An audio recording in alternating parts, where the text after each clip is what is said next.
அஸ்ஸலாமு அலைக்கும் வரஹ்மத்துல்லாஹி வபரகாத்துஹு. நிறைவுடைய வாழ்வழித்து நெடுநிலத்தை காப்பதற்கு மறையளித்த மன்னவனுக்கே மாபெரும் புகழனைத்தும்.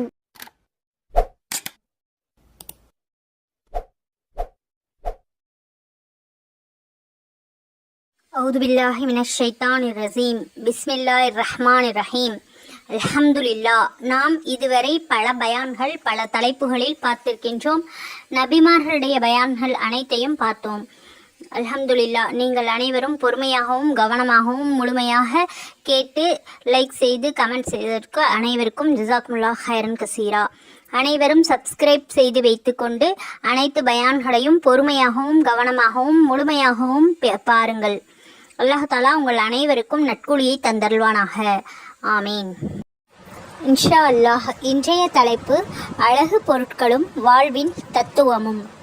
அல்லாஹ் தஆலா உலகில் பல பொருட்களை படைத்திருக்கின்றான். அந்த பொருட்களில் ஒன்றாக மனிதன் உள்ளான். உலக பொருட்கள் யாவை? அவற்றின் நிலை என்ன? இந்த பொருட்களை சிறந்த பொருட்கள் எவை என்பதற்கான விளக்கங்களை இந்த வசனத்தில் அல்லாஹ் தஆலா கூறுகின்றான். அல் குர்ஆனில் 3வது சூரா 14வது ஆயத்தில், பெண்கள், ஆண் பிள்ளைகள், தங்கம் வெள்ளிகளின் பெரும் குவியல்கள், உயர்ந்த குதிரைகள், ஆடு மாடு ஒட்டகம் ஆகிய கால்நடைகள், பயிர் நிலங்கள் ஆகியவற்றை விரும்புவது மனிதர்களுக்கு அழகாக்கப்பட்டுள்ளது. எனினும் இவை அனைத்தும் நிலையற்ற இவ்வுலக வாழ்க்கையின் அற்ப இன்பங்களே. அல்லாஹ்விடத்திலோ நிலையான அழகிய தங்குமிடம் உண்டு. இதன் விளக்கமாக ஜவாஹிருல் குர்ஆன் என்ற தப்சீர் கிதாபில் பொன், பெண், பதவி ஆகியவற்றின் மீது கொண்ட மோகத்தின் காரணமாக சத்தியத்திற்கு விரோதமாக நடந்து கொள்வார்கள் சிலர். மனோ இச்சைகளை பூர்த்தி செய்து கொள்வதற்காக இவ்விதம் நடந்து கொள்வார்கள் இன்னும் சிலர். மற்ற சிலரோ தங்கள் மூதாதையர்கள் ஏற்படுத்திவிட்டு சென்ற சடங்கு சம்பிரதாயங்கள் மீது கொண்ட நம்பிக்கையின் காரணத்தால் உண்மைகளை ஏற்க மறுப்பார்கள். இவை அனைத்தின் பிளவே உலக பேராசை என்பது. எனவே பேராசையை ஒழிப்பது அவசியம் என்று இந்த ஆயத்தில் அல்லாஹ் தஆலா கூறுகின்றான். மேலும் பெண்கள், ஆண் மக்கள், பொன் மற்றும் வெள்ளி குவியல்கள், உயர் ரக குதிரைகள், ஆடு மாடு ஒட்டகம் ஆகிய கால்நடைகள், வேளாண் நிலங்கள் ஆகிய 6 வகை பொருட்களை குறிப்பிட்டு இவை அனைத்தும் மனித மனம் கவர்ந்தவை என்று அல்லாஹ் தஆலா தெரிவிக்கின்றான். இந்த உலக வாழ்க்கையின் பொருட்கள் இவை. இவற்றின் கவர்ச்சியில் மயங்கி மனிதன் மறுமையை மறந்து வாழத் தொடங்கி விடுகின்றான். உண்மையில் சிறப்பான நிலையான உறவுகள் அல்லாஹ்விடமே உண்டு என்று மேலும் தெரிவிக்கிறது இந்த வசனம். இந்த 6 பொருட்களை ஒரு எடுத்துக்காட்டாகவே அல்லாஹ் குறிப்பிட்டிருக்கின்றான். மனிதனின் மனம் கவரும் பொருட்கள் அனைத்துமே அவனுக்கு அலங்கரித்து காட்டப்பட்டுகின்றன. மாளிகைகள், வாகனங்கள், தொழிற்சாலைகள், நவீன வாழ்க்கை வசதிகள் ஆகிய அனைத்துமே இதில் அடங்கும். மனித மனம் கவரும் பொருட்கள் 2 வகைப்படும். அத்தியாவசிய பொருட்கள் மனிதன் உயிர் வாழ்வதற்கு தேவையான உணவு, உடை, உறையுள் முதலான அடிப்படை தேவைகள் இந்த வகையில் அடங்கும். அலங்கார பொருட்கள் இவை இல்லாவிட்டாலும் மனிதன் உயிர் வாழ முடியும். எனினும் இந்த பொருட்கள் இருந்தால் வசதியோடு வாழலாம். நவீன வசதிகளோடு கூடிய பெரிய வீடு, சொந்த வாகனம், பணியாட்கள் முதலியவைகள் இவையில் அடங்கும். இவ்விரு வகையான பொருட்களையும் மனிதன் நேசிக்கின்றான். இவற்றை அடைவதில் இயற்கையாகவே ஆர்வம் காட்டுகின்றான். உண்மை என்னவென்றால் இந்த பொருட்கள் மீதுள்ள விருப்பத்தையும் தேட்டத்தையும் மனிதனுக்கு அல்லாஹ்வே ஊட்டினான். இதற்கு சில காரணங்களை குறிப்பிடலாம். இத்தகைய பொருட்கள் மீது மனிதனுக்கு இயற்கையாகவே ஆசை இல்லை என்று வைத்துக்கொண்டால் உலகத்தின் இயக்கமே தடைபட்டுவிடும். பசிக்கு கொஞ்சம் உணவு கிடைத்தால் போதும் என்ற எண்ணமுள்ளவன் வணிகம், வேளாண்மை, மற்ற தொழில்கள் எதிலும் கவனம் செலுத்தப் போவதில்லை. பிறகு தொழில் வளம் பெறாது, புதிய கண்டுபிடிப்பு வெளிவராது, மனிதன் உற்சாகம் இழப்பாம். அதை அடுத்து உலகம் ஸ்தம்பிக்கும் நிலை உருவாகும். மனிதனுக்கு பொருளாசை இல்லை என்றால் மறுமைக்காகவும் அவன் உழைக்கப் போவதில்லை. மறுமையில் சொர்க்கம் உண்டு, சொர்க்கத்தில் சோலைகள் உண்டு, சோலைகளில் நீர் அருவிகள் சதா ஓடிக்கொண்டிருக்கும், பணியாட்களும் கண்விழியாட்களும் அங்கே இருப்பார்கள் என்றெல்லாம் ஆர்வம் மூட்டப்படும் பொழுது ஆசையற்ற மனிதன் இவையெல்லாம் எனக்கு தேவையில்லை என்று அமர்ந்து விடுவான். இந்த பொருட்களில் இச்சை இருப்பதனால் தான் இவற்றை அடைய மனிதன் உழைக்கின்றான். மறுமையின் சுகவாழ்வுக்காக இவ்வுலக சுகவாழ்வை அர்ப்பணிக்க முன் வருகின்றான். இவ்வுலகம் ஒரு சோதனை களம் என்பது 3வது காரணம். இதுவே முக்கியமான காரணமும் கூட. மனதிற்கு பிடித்தமான இந்த பொருட்கள் மீது மோகம் கொண்டு அவற்றை அடைவதில், அனுபவிப்பதில் மனிதன் திளைத்து விடுகின்றானா அல்லது அவற்றை வழங்கிய அல்லாஹ்வை நினைத்து அவனுக்கு நன்றி செய்கின்றானா? அல்லாஹ்வுடைய கட்டளைகளை புறக்கணிக்கின்றானா? அல்லது அல்லாஹ் சொன்ன வழியில் வாழ்கின்றானா என்பதை அல்லாஹ் சோதித்து பார்க்கின்றான். இந்த கருத்தினை மற்றொரு வசனம் தெளிவுபடுத்துகின்றது. அவர்களில் யார் நற்செயல் புரிகின்றார்களோ அவர்களை நாம் சோதிப்பதற்காகவே புவியில் உள்ளவற்றை நாம் அலங்காரமாக ஆக்கினோம் என்று அல்லாஹ் தெரிவிக்கின்றான். இந்த நிலையில் மனிதனுக்கு பொருளாசை என்பது இல்லாமல் போனால் உலகம் ஒரு சோதனை சாவடியாகவே அமைய முடிகிறது. ஆகவே பொன்னையும் பொருளையும் விரும்புவது தவறு என்று கூற முடியாது. எனினும் பொன்னாசையாலும் பொருள் ஆசையாலும் மூழ்கி போய் இந்த உலகமே சதம் என்று எண்ணி மறுமையை மறந்து வாழக்கூடாது என்பது உணர்த்துவதே இந்த வசனத்துடைய நோக்கமாகும். இதை உறுதி செய்யும் முகமாகவே இவையெல்லாம் இத்தொழுவத்தின் பொருட்களாகும். அழகிய உறைவிடம் அல்லாஹ்விடமே உண்டு என்று இந்த வசனத்தின் இறுதியில் அல்லாஹ் குறிப்பிட்டிருக்கின்றான். மனித மனம் கவர்ந்த பொருட்களின் வரிசையில் முதலாவதாக இங்கே பெண்களை அல்லாஹ் குறிப்பிட்டிருக்கின்றான். அனைத்து ஆசைகளிலும் பெண்ணாசைக்கே மனிதன் முதலிடம் தருவதுதான் இதற்கு காரணமாகும். அடுத்து ஆண் மக்களை குறிப்பிட்டிருக்கின்றான். முதுமையில் அல்லது பலவீனம் ஏற்படும் பொழுது ஆண் பிள்ளைதான் தனக்கு உதவுவான் என்று மனிதன் எதிர்பார்க்கின்றான். ஆண் வாரிசு மூலமே தன் குடும்ப பெயர் நிலைக்கும் என்றும் அவன் தன் என்னுடையவன் என்ற மகனுக்கு ஒரு உயர் பதவி கிடைத்துவிட்டால் அது தனக்கே கிடைத்த கௌரவமாகவும் மனிதன் கருதுகின்றான். ஆண் மக்களை அவன் விரும்புவதற்கு இவையெல்லாம் காரணங்களாகும்.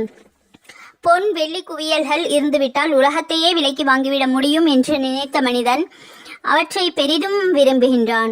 உயர் ரக குதிரைகள், கால்நடைகள் ஆகியன அன்று பெரும் செல்வங்களாக கருதப்பட்டன. இன்றைய தொழிற்சாலைகள், வணிக நிறுவனங்கள், வாகன வசதிகள் ஆகியனவும் இந்த வகையின் அப்பாற்பட்டவைகளே ஆகும். வேளாண்மை நிலங்கள் இன்னும் மனிதனால் விரும்பப்படுகின்றன. ஆக இத்தகைய பொருட்கள் மீது மனிதன் ஆசை கொள்வது இயற்கையே. ஆனாலும் அந்த ஆசை வேறு தீமைகளுக்கு வழிவகுத்து விடக்கூடாது. பெண் ஆசை இருப்பதால் தான் மனிதர்கள் தனக்கு வாரிசை தேடிக்கொள்ள முடிகின்றது. இந்த ஆசையை பூர்த்தி செய்ய திருமணமே ஏற்ற வழியாகும். பெண் ஆசை அளவுக்கு அதிகமாக விடும் பொழுது பாலியல் தவறுகளில் ஈடுபட்டு மனிதன் தன்னையே அழித்துக் கொள்கின்றான்.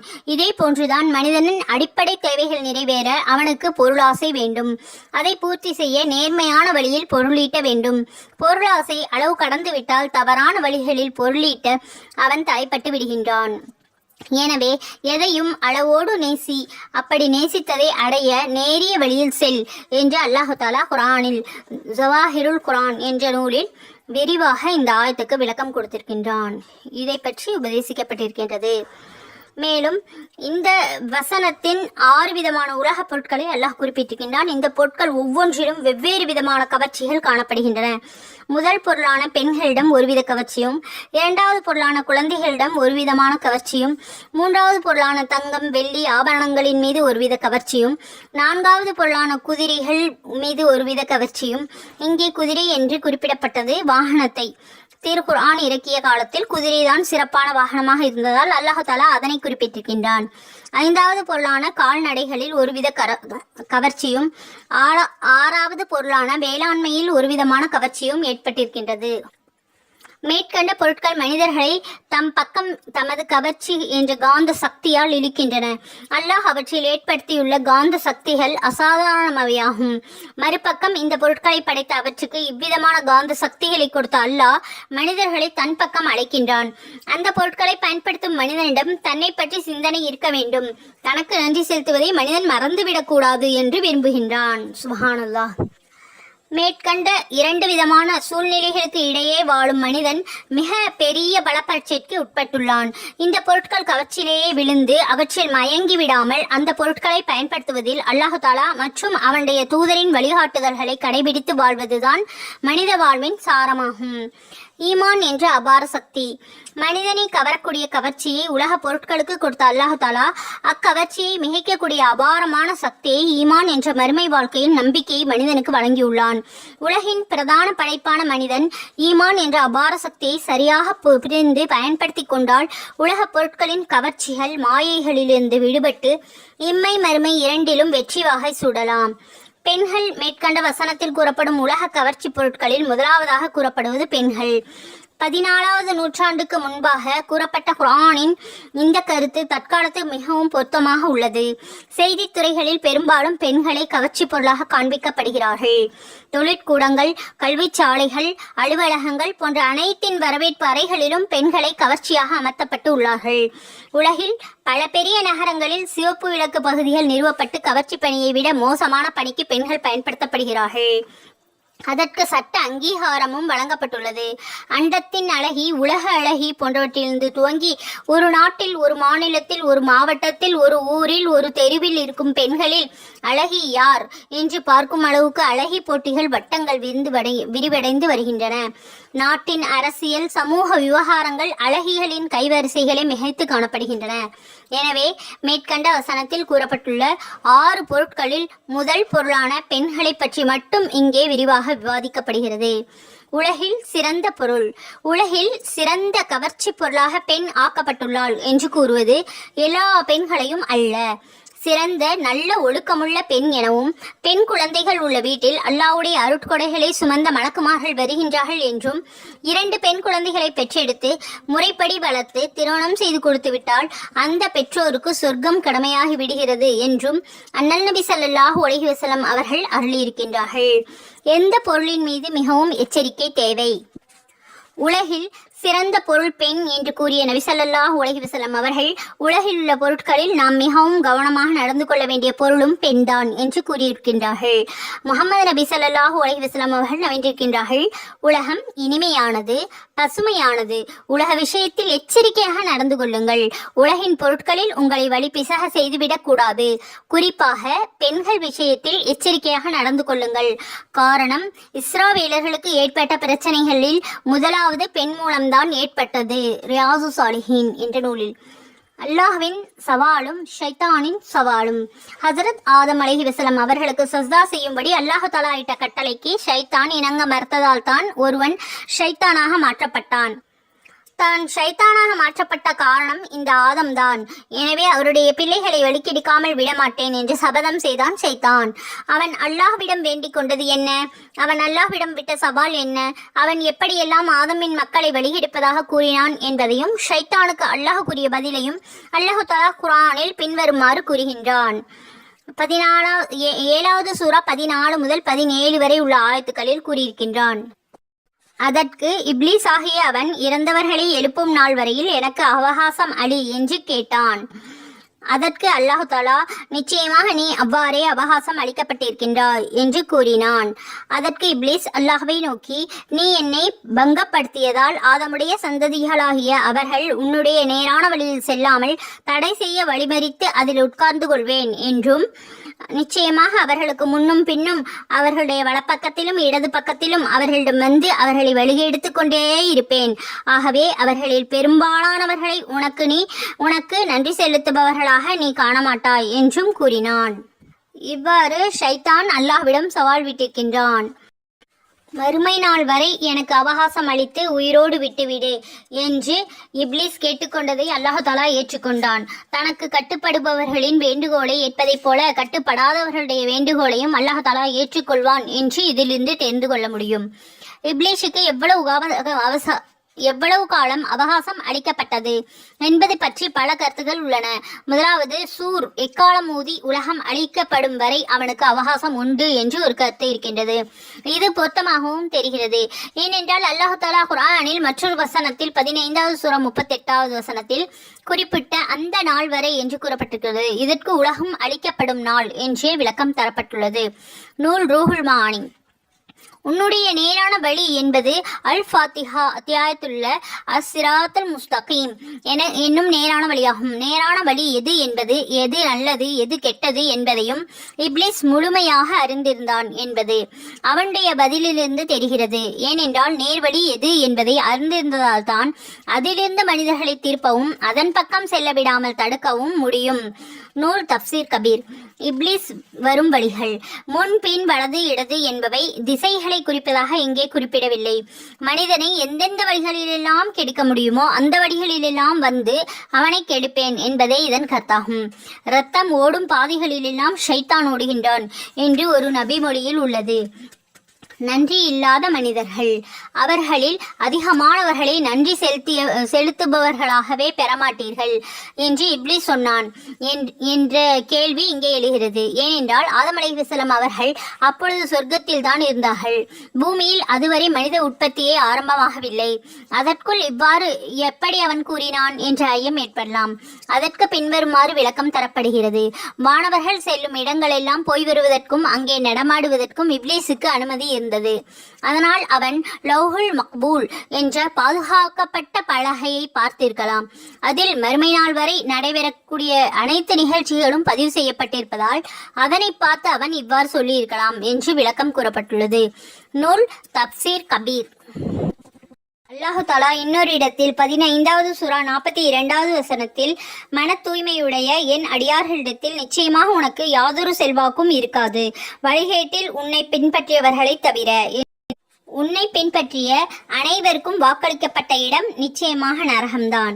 இவ்வாறு அல்லாஹு தஆலா 15வது சூரா 42, 43 ஆகிய வசனங்களில் கூறியிருக்கின்றான். நரகத்தின் 7 பிரதான வாயில்கள் எவ்வாறு இருக்கும் என அறிவீர்களா என்று கேட்ட ஹசரத் அலி ரலியல்லாஹு அன்ஹு அவர்கள் ஒரு கரத்தை மறு கரத்தின் மீது வைத்தவாறு இப்படித்தான் என்று காட்டினார்கள். அறிவிப்பு ஹசரத் ஹித்தாத் பின் அப்துல்லாஹ் ரலியல்லாஹு அன்ஹு, குர்துபி 10:30. அவை நரகத்தின் 7 மண்டலங்களை குறிக்கின்றது. 1 ஜஹன்னம், 2 லலா, ஹுதமா, சஹீர், சகர், ஜஹீம், ஹாவியா.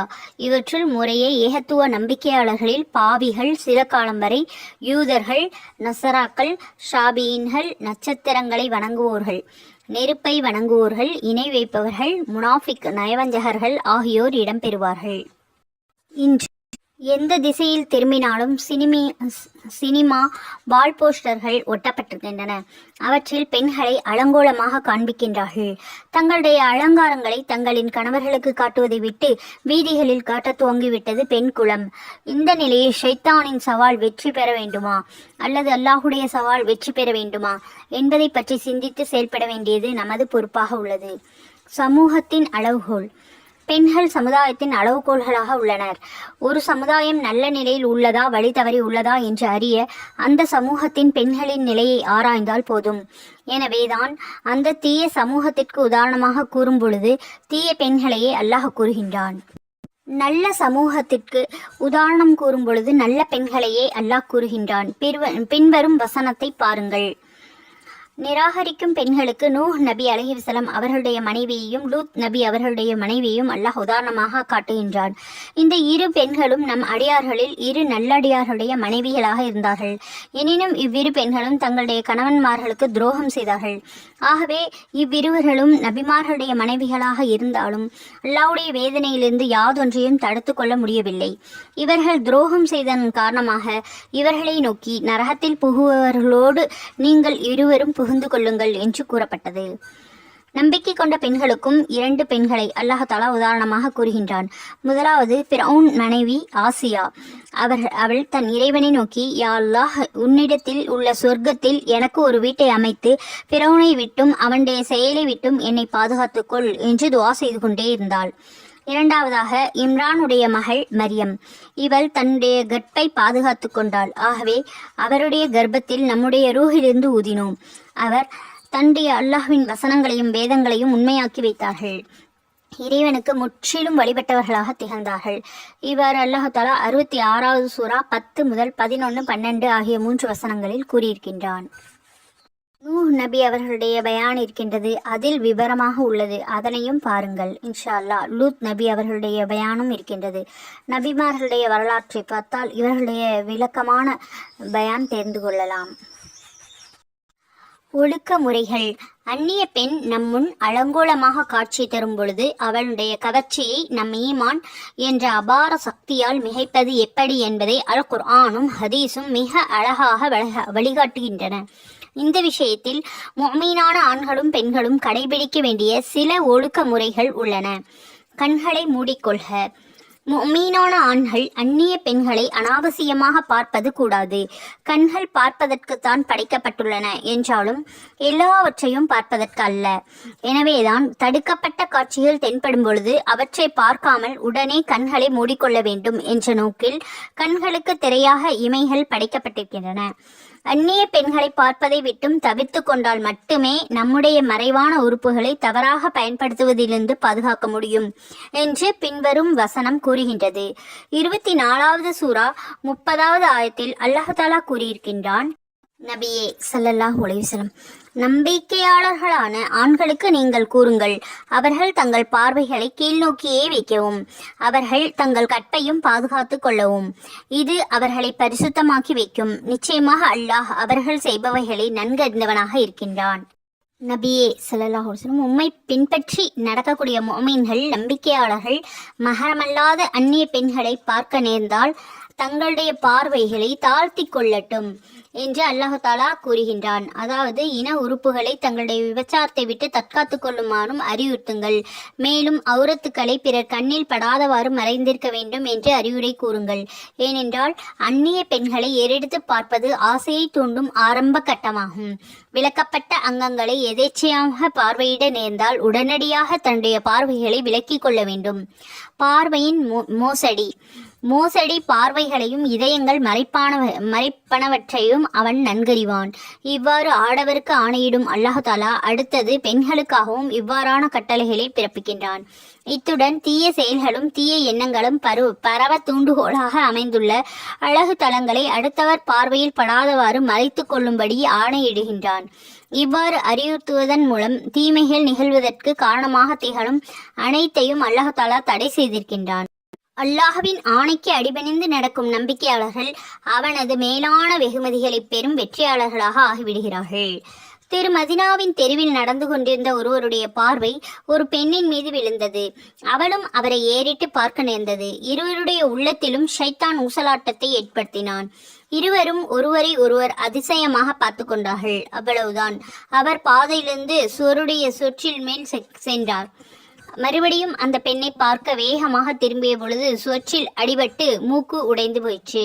அண்ணன் நபி ஸல்லல்லாஹு அலைஹி வஸல்லம் அவர்களிடம் சென்று இதை அறிவிக்காதவரை மூக்கிலிருந்து கொட்டும் இரத்தத்தை துடைக்க மாட்டேன் என்று கூறியவாறு அண்ணன் நபி ஸல்லல்லாஹு அலைஹி வஸல்லம் அவர்களுடைய சமூகத்திற்கு வந்து நடந்ததை கூறினார்.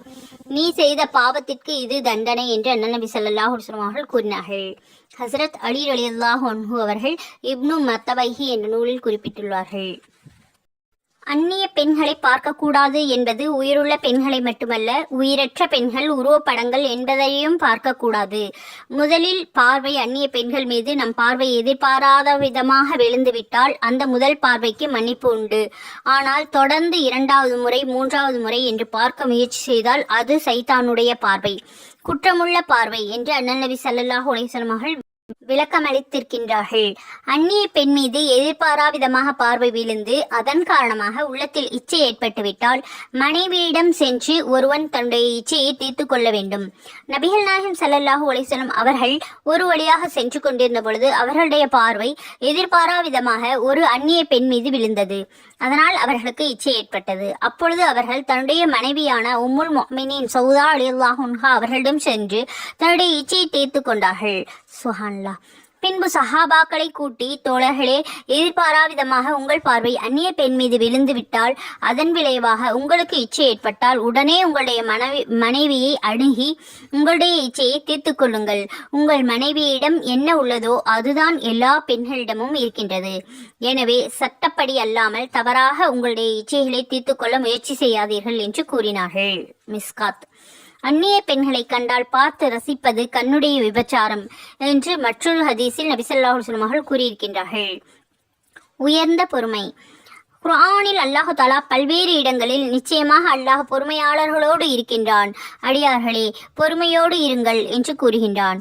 ஒருவர் நம்மை அடித்து விட்டாலோ ஏசி விட்டாலோ அல்லது நம்முடைய பொருட்களை அபகரித்து விட்டாலோ நாம் அவற்றை மன்னித்து பொறுத்து கொள்வது பொறுமைதான். ஆனால் பொறுமைகளில் மிகவும் உன்னதமானது பெண்கள் விஷயத்தில் கடைபிடிக்கப்படும் பொறுமையாகும். எனவேதான் நாளை மறுமை நாளில் வெயிலின் கொடுமையால் உலக மக்களெல்லாம் தத்தமது பாவங்கள் அளவுக்கு ஏற்ப வியர்வை கடலில் மூழ்கி நிற்கும் பொழுது 7 நபர்களுக்கு மட்டும் அல்லாஹ்வுடைய நிழல் கிடைக்கும். அவர்களில் ஒருவர் இம்மையில் அழகிய உயர்குலத்தைச் சேர்ந்த ஒரு பெண். அவரிடம் தவறாக நடந்து கொண்டு தன்னுடைய ஆசையை நிறைவேற்றி வைக்க அழைத்தும் கூட அல்லாஹ்வுக்கு பயந்து அவற்றிலிருந்து யார் விலகி கொண்டார்களோ அந்த வாலிபர் என்று அண்ணல் நபி ஸல்லல்லாஹு அலைஹி வஸல்லம் அவர்கள் அருள்வாய் மலர்ந்தார்கள். பெண்களின் உறவு முறைகள்.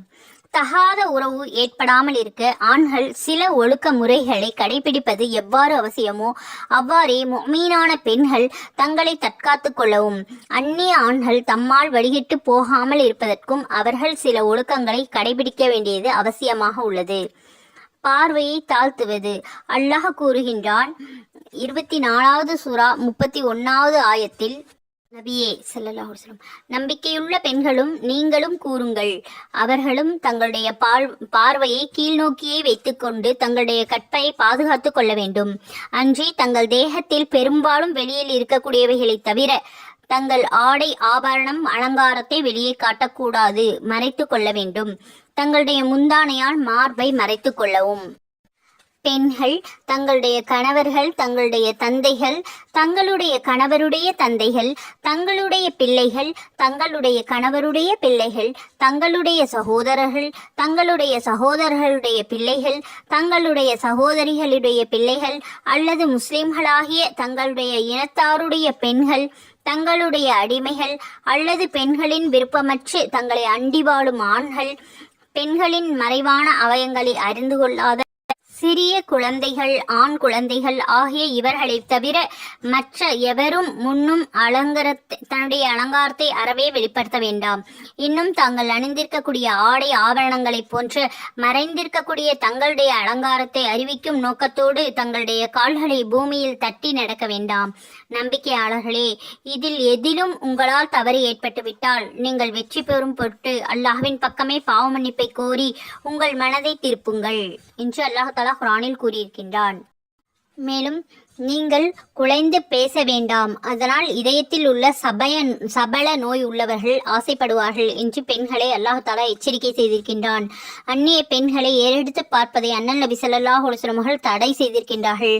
ஆதமுடைய மகன் கண்டிப்பாக ஏதாவது ஒரு முறையில் விபச்சாரத்தில் பங்கு பெறுகின்றான். காம பார்வையானது கண்களுடைய விபச்சாரமாகும். காம பேச்சானது நாவினுடைய விபச்சாரமாகும். இச்சை உண்டாக்கும் குரலை செவியுறுவது காதுகளுடைய விபச்சாரமாகும். அந்நிய பெண்களை தொடுவது கைகளுடைய விபச்சாரமாகும். தவறு செய்யது நடப்பது கால்களுடைய விபச்சாரமாகும். உள்ளமோ அதை ஆசைக்கும் இச்சிக்கும். இன உறுப்பு அதை உண்மையாக்கி வைக்கும் அல்லது பொய்ப்படுத்தும் என்று அண்ணல் நபி ஸல்லல்லாஹு அலைஹி வஸல்லம் அவர்கள் கூறியிருக்கின்றார்கள். ஆகவே மற்ற பெண்களை பார்ப்பதை விட்டு நம்முடைய ஒவ்வொரு உறுப்புகளையும் அல்லாஹ் தஆலா பாதுகாத்தல் புரிவானாக. ஆமீன். முஃமினான பெண்கள் அவசியமின்றி வீட்டை விட்டு வெளியேறுவது கூடாது. வீடு என்பது அவர்களை பாதுகாக்கக்கூடிய கோட்டையாகும் என்று பின்வரும் வசனம் கூறுகிறது. நபி ஸல்லல்லாஹு அலைஹி வஸல்லம் அவர்களுடைய மனைவிகளுக்கே அல்லாஹ் தஆலா குர்ஆனில் 33வது சூரா 33வது ஆயத்தில் கூறியிருக்கின்றான். நபியுடைய மனைவிகளே, நீங்கள் உங்களுடைய வீடுகளில் இருந்து வெளியே சென்று தெரியாமல் வீடுகளுக்குள்ளேயே தங்கியிருங்கள். முன்னிருந்த அறியாத மக்கள் தங்களை அலங்கரித்து கொண்டு வெளியே சுற்றி திரிந்து கொண்டிருந்ததைப் போல நீங்களும் தெரியாதீர்கள். தொழுகையை கடைபிடியுங்கள், ஜக்காத் கொடுத்து வாருங்கள், அல்லாஹுக்கும் அவனுடைய தூதருக்கும் கட்டுப்பட்டு நடந்து கொள்ளுங்கள். நபியுடைய வீட்டுடையார்களே, உங்களை விட்டு எல்லா அசுத்தங்களை நீக்கி உங்களை முற்றிலும் பரிசுத்தமாக்கி விடவே அல்லாஹ் விரும்புகின்றான். சுப்ஹானல்லாஹ். அல்லாஹ் நபி ஸல்லல்லாஹு அலைஹி வஸல்லம் அவருடைய மனைவிமார்களுக்கே இந்த ஆணை கற்பித்திருக்கின்றான். நாம் மிகவும் பத்திரமாக வீடுகளிலேயே இருக்க வேண்டும். முடிந்த அளவு அதிகமான நேரத்தை வீட்டிலேயே கழிக்க வேண்டும். குர்ஆன் ஓதுதல், தொழுகுதல், ஹதீஸ்களை கேட்பது, ஹதீஸ்களை குழந்தைகளுக்கு கற்றுக் கொடுப்பது, தீனுடைய விஷயங்களை அதிகமாக செய்வது போன்ற வேலைகளில் ஈடுபட வேண்டும். இன்ஷா அல்லாஹ். அல்லாஹ் தஆலா நம் அனைத்து பெண்களுக்கும் இந்த பாக்கியத்தை தந்தல் புரிவானாக. ஆமீன். மேலும் பெண்கள் வீட்டை விட்டு அனாவசியமாக வெளியேறக்கூடாது என்றுதான் இஸ்லாம் கூறுகிறது. எனவே அவசியம் ஏற்பட்டால் அவர்கள் வெளியில் செல்லலாம். ஆனால் அது இஸ்லாம் அனுமதித்திருக்கும் வகையில் இருக்க வேண்டும். அவர்களுக்கு வெளியில் நகர்ந்து கொண்டே பாதுகாப்பு அளிக்கும் கோட்டையான பர்தாவை அணிந்து கொள்ள வேண்டும். பர்தா கருப்பு கலரில் இருக்க வேண்டும்.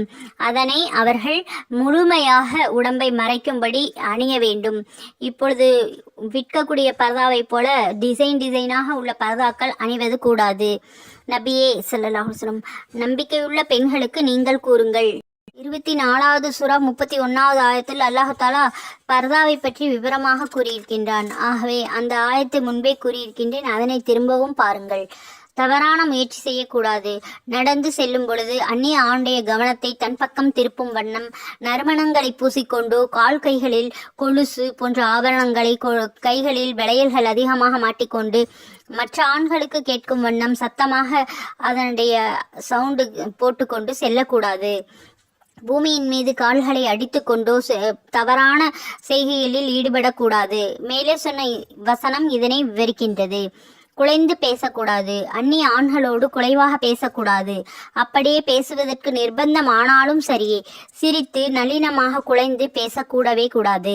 காரணம், அவ்வாறு பேசுவதில் மோமீனான பெண்களிடம் தவறான எண்ணம் ஏற்படவில்லை என்றாலும் அவர்கள் பேசும் அந்நிய ஆண்களிடம் அவர்கள் மோமீனான ஆண்களாக இருந்தாலும் சரியே தவறான சிந்தனைகளில் ஏற்பட வாய்ப்புள்ளது என்று இந்த வசனம் கூறுகிறது.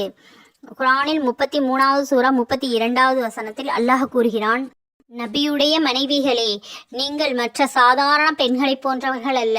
நீங்கள் மெய்யாகவே அல்லாஹ்வுக்கு பயப்பட்டவர்களாக ஆயின் அந்நியருடன் பேசும் சமயத்தில் நளினமாக பேசாதீர்கள்.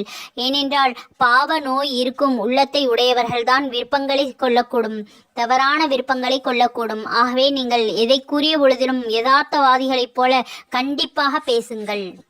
மனித உரிமை, பெண் சுதந்திரம், எந்த மதமும் சம்மதம் என்ற வசீகரமான பேச்சுக்களின் மூலம் மான மரியாதையோடு பாதுகாப்பாக வாழக்கூடிய பெண்களை வீதிக்கு கொண்டு வந்து அவர்களை அலங்கோல ஆடைகளில் கவர்ச்சி பொருட்களாக்கு ரசிக்கவும் அவர்களை வேட்டையாடி அவர்களுடைய புனித வாழ்க்கை கெடுக்கவும் முயற்சிக்கின்றார்கள் நவீன நாகரிகவாதிகளான மனித ஓநாய்கள். இவர்கள் விரிந்து பலமான வலைகளின் பெண்குலத்தின் பெரும் பகுதி விழுந்து சிக்கி தவிக்கின்றார்கள். இவர்களுடைய இந்த முயற்சி பின்வரும் இறைவசனத்தில் கூறப்படும் ஷைத்தானின் சூழ்ச்சிக்கு ஒப்பாக இருக்கின்றது. 7வது சூரா 27வது ஆயத்தில் அல்லாஹ் கூறுகின்றான், நமக்காக வேண்டி அல்லாஹ் தாலா கூறியிருக்கின்றான், ஆதமுடைய மக்களே, ஷைத்தான் உங்கள் தாய் தந்தையை அவர்கள் இன்பமோடு வசித்து வந்த சோலைகளிலிருந்து வெளியேற்றி துன்பத்திற்கு உள்ளாக்கியது போல உங்களையும் துன்பத்திற்கு உள்ளாக்கி விட வேண்டாம். அவர்களுடைய மானத்தை அவர்களுக்கு காண்பிப்பதற்காக அவன் அவர்களுடைய ஆடையை களைந்து விட்டான். நிச்சயமாக அவனும் அவனுடைய இனத்தாரும் நீங்கள் அவர்களை காண முடியாதவாறு மறைவாக இருந்து கொண்டு உங்களை வழியெடுக்க சமயம் பார்த்து கொண்டே இருக்கின்றார்கள். நிச்சயமாக நம்பிக்கை கொள்ளாதவர்களுக்குத்தான் அந்த ஷைத்தான்களை நாம் நண்பர்களாக வைத்திருக்கின்றோம். மேற்கண்ட ஹதீஸ்களிலிருந்து உலக கவர்ச்சி பொருட்கள் எவை என்பதை நாம் புரிந்து கொண்டிருப்போம். எனவே வாழ்க்கையின் தத்துவத்தை உணர்வோம், வெற்றி பெற்று வாழலாம் இன்ஷா அல்லாஹ். திருக்குர்ஆனில் கதை சொல்லும் நோக்கில் வரலாறுகள் கூறப்படுவதில்லை. மனிதர்கள் அதிலிருந்து படிப்பினை பெறவே என்பதற்காக வரலாறுகள் கூறப்படுவது நோக்கமாகும். இந்த நோக்கத்தை வலியுறுத்தும் வகையில்தான் இந்த வசனம் உள்ளது. ஆதமுடைய சந்ததியினர்களே, மனிதர்களை விழித்து பின்வருமாறு அல்லாஹ் தஆலா அறிவுரை சொல்கின்றான். சைத்தானுடைய சூழ்ச்சி செய்து உங்களுடைய பெற்றோரான ஆதம் ஹவ்வா இருவர்களையும் நிர்வாணமாக்கி சொர்க்கத்திலிருந்தே வெளியேற்றியவன். அவனுடைய சூழ்ச்சி வழியில் சிக்காமல் நீங்கள் எல்லா நிலைமைகளிலும் எச்சரிக்கையாக இருக்க வேண்டும். அவனும் அவனுடைய கூட்டத்தார்களும் உங்களுடைய பரம எதிரிகள். உங்களுடைய எதிரிகளாகிய அவர்கள் உங்களை பார்க்கின்றார்கள், உங்களால் அவர்களை பார்க்க முடியாது. கண்ணுக்கு தெரியாமல் மறைந்துள்ள எதிரிகள் உங்களை மிக எளிதில் வீழ்த்திவிட முடியும். எனவே எந்த பொருளும் எப்பொழுதும் நீங்கள் விழிப்போடு இருக்க வேண்டும். எனினும் இந்த வசனத்தின் இறுதியில் ஈமான் இறை நம்பிக்கை கொள்ளாதவர்களுக்கு ஷைத்தானை நண்பர்களாக ஆக்கியுள்ளோம் என்று அல்லாஹ் தஆலா கூறியிருக்கின்றான். ஈமான் கொண்டவர்கள் அவனுடைய சூழ்ச்சி வலையிலிருந்து தப்பித்துக் கொள்ள முடியும் என்று அல்லாஹ் தஆலா சுட்டிக்காட்டியிருக்கின்றான். நம்மை பார்க்கின்ற, நம்மால் பார்க்க முடியாத எதிரிகளுடைய சூழ்ச்சியிலிருந்து எல்லா நேரங்களிலும் பாதுகாப்பாக இருப்பதற்கு ஒரே வழி, ஷைத்தானுடைய ஒவ்வொரு அசைவையும் கவனித்துக் கொண்டிருக்கின்ற, ஷைத்தானால் பார்க்க முடியாத அல்லாஹுடைய பாதுகாப்பை பெற்றுக்கொள்வதே ஆகும் என்று அறிஞர்கள் வழிகாட்டுகின்றார்கள். நூல் மாரிஃபுல் குர்ஆன். நபி ஆதம் அலைஹிவஸல்லம் அவர்கள் செய்து தவற்றினால்தான் அன்னார் பூமிக்கு அனுப்பப்பட்டார்கள். சில வசனங்கள் கூறுகின்றன. மற்றொரு வசனங்களில் நபி ஆதம் அலைஹிவஸல்லம் அவர்கள் தன்னுடைய பிரதிநிதியாக பூமிக்கு அல்லாஹ் தஆலா அனுப்பினான் என்று தெரிவிக்கின்றது. எனினும் இந்த இரு கருத்துக்களுக்கும் இடையில் எந்தவித முரண்பாடும் இல்லை. இரண்டு காரணங்களுக்காகவுமே ஒரே சமயத்தில் ஆதம் அலைஹிவஸல்லம் அவர்கள் பூமிக்கு அனுப்பப்பட்டார்கள் என்று கருதுவதற்கு இடமுண்டு என்று தப்சீருல் காஃபிரின் என்ற நூலில் ஆரிஃபீன்கள் கூறியுள்ளார்கள். தப்சீர் ஜவாஹிருல் குர்ஆன் என்ற நூலின் விளக்க உரையாகும்.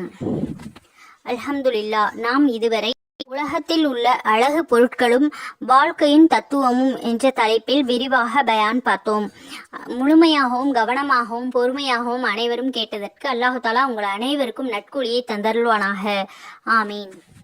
நீங்கள் கேட்டது மட்டுமல்லாமல் மற்றவர்களுக்கும் பயனடையும் விதமாக உங்களுடைய நண்பர்கள், சொந்தக்காரர்கள், சகோதரர்கள் அனைவருக்கும் இந்த பயானை ஷேர் செய்யுங்கள். இந்த பயானை பற்றிய உங்களுடைய கருத்துக்களை கமெண்டில் கூறுங்கள். லைக் செய்து சப்ஸ்கிரைப் செய்து வைத்துக் கொள்ளுங்கள். இன்ஷா அல்லாஹ் வரக்கூடிய அனைத்து பயான்களும் கவனமாக கேளுங்கள். அல்லாஹ் தஆலா உங்கள் அனைவருக்கும் நற்கூலியை தந்தருள்வானாக. ஆமீன். குர்ஆனுடைய துஆக்கள். அல்லாஹ் தஆலா 2வது சூரா 127, 128 ஆகிய வசனங்களில் கூறியிருக்கின்றான். யா அல்லாஹ், எங்களிடமிருந்து இந்த பணியை ஏற்றுக்கொள்வாயாக. நிச்சயமாக நீயே யாவற்றையும் கேட்பவனாகவும் அறிபவனாகவும் இருக்கின்றாய். எங்களை கருணையோடு நோக்கி எங்கள் பிழைகளை மன்னித்தருள்வாயாக. நிச்சயமாக நீயே மிகவும் மன்னிப்பவனாகவும் அளவில்லாத அன்புடையவனுமாக இருக்கின்றாய். ஆமீன். 2வது சூரா 201வது ஆயத்து. ரப்பனா, யா அல்லாஹ், என்னுடைய இறைவனே, எங்களுக்கு இந்த உலகத்தில் நட்பாக்கியங்களை தந்தருள்வாயாக, மறுமையிலும் நட்பாக்கியங்களை தந்தருள்வாயாக. இன்னும் எங்களை நரக நெருப்பின் வேதனையிலிருந்து காப்பாற்றுவாயாக. ஆமீன். 2வது சூரா 250வது வசனம். யா அல்லாஹ், எங்களுக்கு பொறுமையின் பொக்கிஷத்தை தந்தருள்வாயாக. எங்களுடைய பாதங்களை உறுதியாக்குவாயாக. காபிரான இந்த மக்கள் மீது நாங்கள் வெற்றியடைய உதவி செய்வாயாக. ஆமீன். 3வது சூரா 8வது ஆயத்து. யா அல்லாஹ், நீ எங்களுக்கு நேர்வழியை காட்டிய பிறகு எங்களுடைய இதயங்களை அதிலிருந்து தவறுமாறு செய்து விடாதே. இன்னும் நீ உன் புறத்திலிருந்து எங்களுக்கு ரஹமத் என்னும் நல்ல அருளை அளிப்பாயாக. நிச்சயமாக நீ பெரும் கொடையாளி ஆவாய். 3வது சூரா 16வது ஆயத்து. யா அல்லாஹ், நிச்சயமாக நாங்கள் உன் மீது நம்பிக்கை கொண்டோம்.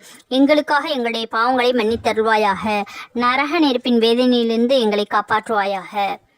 ஆமீன். அல்ஹம்துலில்லாஹ். இதுவரை அனைவரும் துஆ கேட்டு ஆமீன் சொன்னீர்கள். அனைவருக்கும் அல்லாஹ் தஆலா நற்கூலியை தந்தருள்வானாக.